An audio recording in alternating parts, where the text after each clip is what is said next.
Salut à tous, donc quatrième vidéo YouTube, je vais vous expliquer comment j'ai mis en place la méthode 50-30-20 dans mon budget et pourtant je l'ai toujours pas atteint.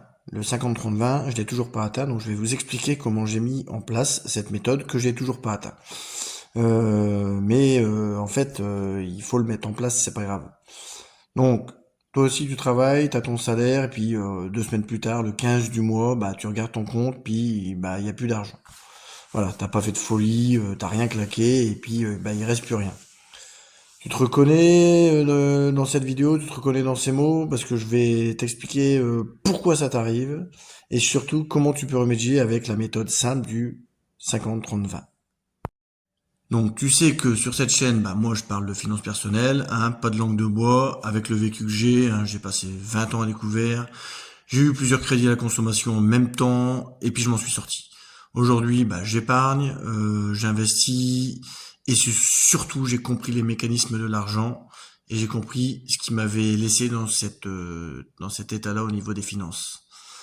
Donc la règle, aujourd'hui, qu'on va voir, le 50-30-20, bah, c'est la première chose qu'on devrait nous apprendre en fait.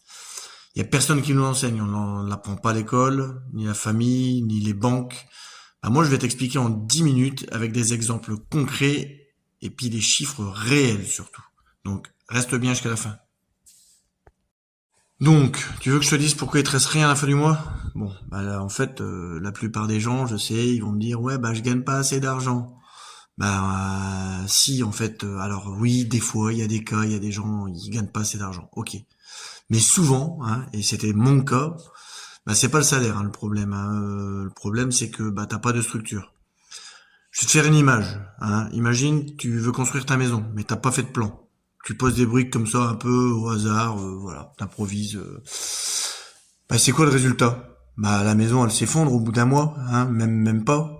Donc ton argent, bah c'est pareil. Hein. Si t'as pas fait de plan, t'as pas fait de structure, bah les euros qui rentrent, bah ils repartent, sans que tu saches où ils vont. Ça s'appelle de la dépense passive. Hein. T'as pas fait de plan, t'as pas fait de structure, tu décides pas vraiment comment tu le dépenses. Donc, bah voilà, tu réagis. Là, il y a le loyer qui tombe, tu le paies, t'as envie de faire un achat, tu l'achètes, t'as envie d'acheter une télé, tu l'achètes, et puis voilà, puis quand il y a un imprévu, et ben tu reprends dans la petite épargne que tu t'étais peut-être mis de côté, bon voilà. Enfin voilà, donc pour moi, je te dis, il y a la vraie solution, c'est de passer à la dépense intentionnelle et c'est exactement ce que te permet cette fameuse règle des 50, 30, 20. Donc maintenant la règle 50, 30, 20. Donc déjà d'où elle vient cette règle, bah, c'est Elizabeth Warren qui était professeure à Harvard qui a inventé cette règle. Bah, c'est simple, elle divise ton revenu en 3 catégories, donc voilà, 3 colonnes seulement. C'est ça, c'est simple. Tu peux la mettre dès ce soir en place et tout le monde peut la mettre en place. Donc les 50%, c'est les besoins, c'est ce qui va te servir aux dépenses qui sont pas négociables. Hein. Donc le loyer, le crédit immobilier, la nourriture, les transports, les assurances, enfin voilà, l'énergie. Allez, je te donne un exemple. Voilà, tu gagnes 1800 euros. 50% de 1800 euros, ça fait 900 euros. C'est le plafond que tes besoins ne devraient pas dépasser. Donc t'imagines, ton loyer il est à 800 euros sur 1800 euros de salaire, bah t'es déjà à 44%, donc t'as plus que 100 euros pour payer toutes tes autres factures. Donc là, ça marche pas. Donc voilà, c'est là où il faut faire quelque chose. Les 30%, c'est les envies. Donc, c'est les dépenses voilà, qui vont améliorer tout ce que tu veux acheter, les restaurants, les sorties, les loisirs. Je reprends l'exemple de 1800 euros. Ça fait 540 euros. Donc voilà, tu peux te faire une enveloppe plaisir.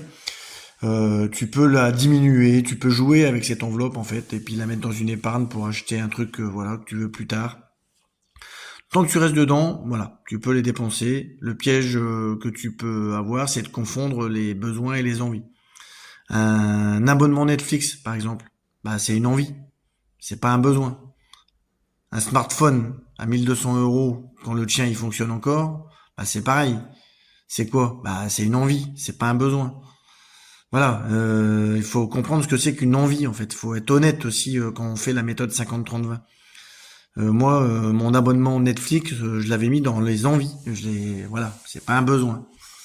Donc déjà, si tu comprends ça, c'est déjà bien. Et la troisième, pour moi, c'est la plus importante.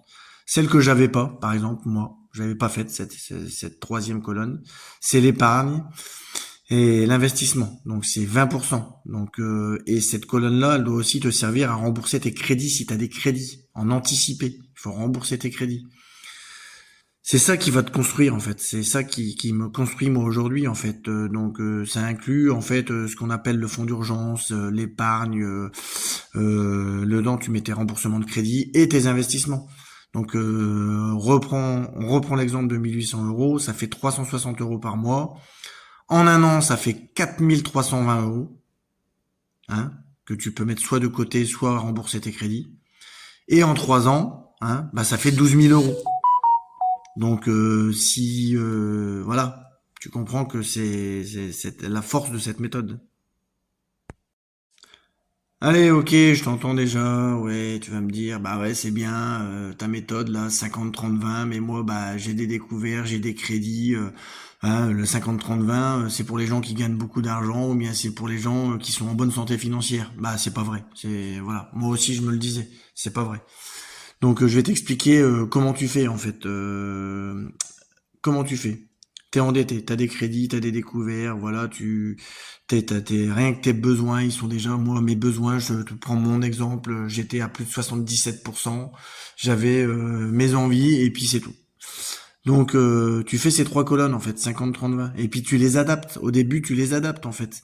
T'essayes de te rapprocher des 50% en besoin, tu mets plus que 5% en envie au début, bah ouais, au début ça va être dur, ou tu la retires cette colonne, hein. Moi je l'ai retirée au début, hein. J'ai fait une année blanche, j'appelle ça. Hein. L'année 2025 a été une année blanche pour moi, je l'ai retirée, hein. Et puis voilà, j'ai fait deux colonnes avec juste l'épargne pour rembourser mes crédits, mes découvertes, enfin voilà. Et puis après, tu l'adaptes. Au début, tu mets 1% en épargne, en fait. C'est pas grave, en fait. Et puis après, tu commences à t'attaquer à tes assurances, tu t'attaques à toutes tes dépenses, et finalement, après, ça finit par se modifier, et tu t'en rapproches. C'est dur, hein. Je vais pas te dire que j'ai passé une super année 2025, voilà, c'était la joie. Bah non, c'est compliqué, voilà, on se prive de tout, on fait plus rien, et puis bah on paye les années passées à pas avoir géré son argent, hein. Bah moi je l'ai appliqué, ça fonctionne. Par contre, il faut de la discipline au début. Mais une fois que la machine elle est en route, moi aujourd'hui, il y a plus trop de discipline en fait. Aïe, c'est bon, ça roule. Et pourtant, je suis pas encore arrivé au 50-30-20, je te l'ai déjà dit. Je suis pas encore arrivé au 50-30-20. Voilà, je m'en approche, mais j'y suis pas encore. Bon alors, on récapitule. Ton argent il disparaît tous les mois, tu comprends pas, voilà, tu comprends pas où il va. La règle des 50-30-20, bah c'est ce que tu dois mettre en place aujourd'hui. 50% pour vivre, 30% pour profiter, 20% pour construire. Voilà, tu prends ton salaire, tu le divises en trois. Et puis voilà, tu te demandes honnêtement, bah fais-le et tu regardes un petit peu à quoi ressemble aujourd'hui ton budget. Et puis du coup, quand tu vas regarder ça, tu vas en apprendre plus sur toi et sur ta situation financière à l'instant T. Si tu veux, dans la description de la vidéo, j'ai mis un tableau Excel qui est pré-rempli. Tu peux le télécharger gratuitement, tu rentres ton salaire, tes dépenses, et le tableau, tu vas regarder, il fait le reste, il va te dire où tu dépasses, où tu dépasses pas, où t'es bien, où t'es pas bien. Tu vas voir un petit peu où t'en es. Et puis, bah, si tu veux, laisse-moi un commentaire, dis-moi c'est quoi ton poste de dépense, en fait, qui te prend le plus de pourcentage. Et si cette vidéo elle t'a servi, et ben like, partage, abonne-toi et il y a un lien aussi, tu peux répondre pour connaître ton profil financier en lien dans cette vidéo. Je te dis à la prochaine vidéo. Allez, ciao!